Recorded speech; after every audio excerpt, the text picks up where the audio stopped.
काश्मीरमध्ये पहलगाममध्ये झालेल्या हल्ल्यानंतर भारतामध्ये सोशल मीडियावरती एक वेगळी चर्चा सुरू आहे। दहशतवादी कुठून आले, ते कोण होते, हल्ला कोणी केला, पहलगाममध्येच का केला, दहशतवाद्यांना अटक झाली आहे का, सुरक्षा यंत्रणा निकामी झाली आहे का, यातले कुठलेही प्रश्न सोशल मीडियावरती विचारले जात नाहीत। प्रश्न विचारला जातोय तो म्हणजे त्यांनी जात विचारली नाही, धर्म विचारला आणि त्यांनी धर्म विचारून गोळ्या घातल्या। एवढीच चर्चा सध्या भारतातल्या सोशल मीडियावरती सुरू आहे। आपली मानसिकता कुठल्या स्तराला गेलेली आहे याचा विचार थोडासा आपण केला पाहिजे। खरं तर ही परिस्थिती कुठल्याही जात आणि धर्मावर बोलण्यासारखी नाही आहे। काश्मीरच्या सुरक्षा यंत्रणेवरती जेवढे काही प्रश्न सध्या उपस्थित केले जात आहेत त्या प्रश्नावरती बोलणं आपल्याला अपेक्षित आहे। कलम 370 संविधानामधून हटवल्यानंतर काश्मीरची काय परिस्थिती झालेली आहे हे देखील बघणं तितकंच गरजेचं आहे। कलम 370 हटवल्यानंतर काश्मीर सुरक्षित झाला आहे असं म्हटलं जाते, परंतु खरोखरच काश्मीर सुरक्षित झाला आहे का हे या हल्ल्यावरून दिसायला लागतं आहे। महत्त्वाचं म्हणजे पहलगाम हे ठिकाण काश्मीरच्या मध्यवर्ती भागामध्ये आहे आणि या भागामध्ये हा हल्ला झालेला आहे। कुठल्याही बॉर्डरवरती हा हल्ला झालेला नाही। काश्मीरमध्ये असलेली जी सुरक्षा यंत्रणा आहे ती नेमकी काय करत होती, या दहशतवाद्यांना इथपर्यंत येण्यासाठी नेमकी कोणी मदत केली, हे दहशतवादी इथपर्यंत कसे काय आले आणि या दहशतवाद्यांनी या मुख्य ठिकाणाला टार्गेट कसं काय केलं जिथं हजारो पर्यटक एकाच वेळी या पर्यटन स्थळाला भेट द्यायला जातात। असे अनेक प्रश्न आपण विचारू शकतो, परंतु यातले कुठलेही प्रश्न सध्या मीडियामध्ये विचारले जात नाहीत आणि सोशल मीडियावरती देखील विचारले जात नाहीत। एकच चर्चा सुरू आहे आणि ती म्हणजे की त्यांनी जात विचारली नाही, धर्म विचारला, म्हणजे हा प्रश्न धर्माचा आहे, तो जातीचा नाही आहे। आणि म्हणून आपण जी लढाई लढतो आहे ही लढाई धर्माची लढाई आहे असं देखील यामधून दाखवण्याचा प्रयत्न केला जातो आहे।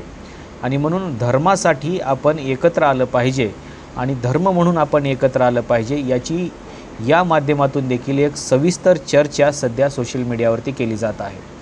आणि म्हणून आपल्याला या परिस्थितीमध्ये तरी किमान याचा विचार करणं गरजेचं आहे की आपण खरोखरच धर्माची लढाई लढत होतो की काय। काश्मीर 370 कलम हटवल्यानंतर अतिशय सुरक्षित झालेला आहे असं सांगितलं गेलं आणि त्याच्यामुळं काश्मीरकडे जाणाऱ्या लोकांचा ओघ देखील वाढला आणि त्याचाच एक भाग म्हणून पहलगाममध्ये जे पर्यटन स्थळ आहे आणि तिथे दररोज हजारो पर्यटक जातात अशा पर्यटन स्थळाला टार्गेट केलेलं आहे।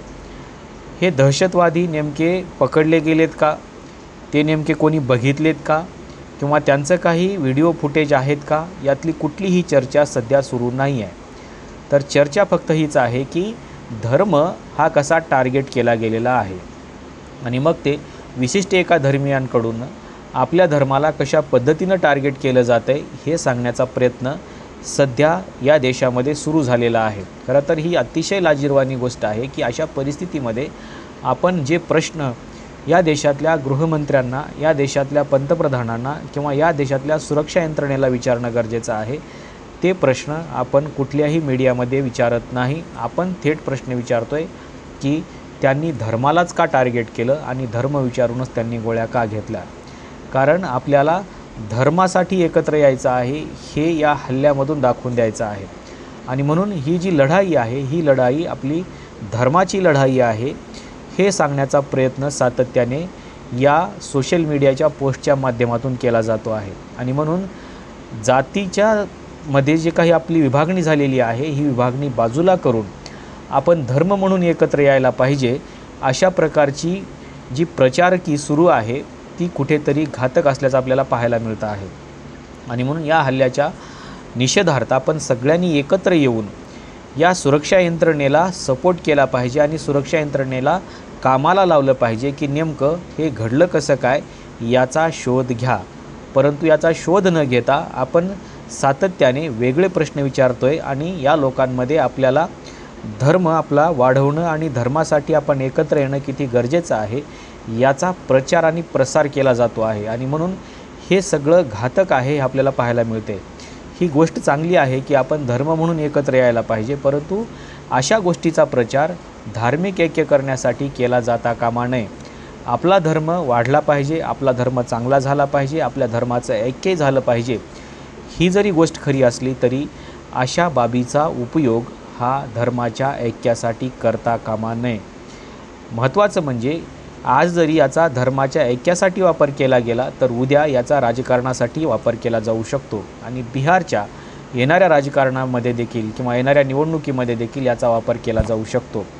ज्या काही स्थानिक स्वराज्य संस्थांच्या निवडणुका आहेत याच्यामध्ये देखील हा प्रचाराचा मुद्दा होऊ शकतो आणि त्याच्यामुळं हे जे काही धार्मिक ध्रुवीकरण या माध्यमातून करण्याचा प्रयत्न केला जातो आहे त्याला कुठेतरी थांबवणं गरजेचं आहे. अन्यथा ही जी विभागणी आहे ही विभागणी टोकाची होईल आणि हा देश कधीही शांतता, समता आणि ऐक्य प्रस्थापित करू शकणार नाही.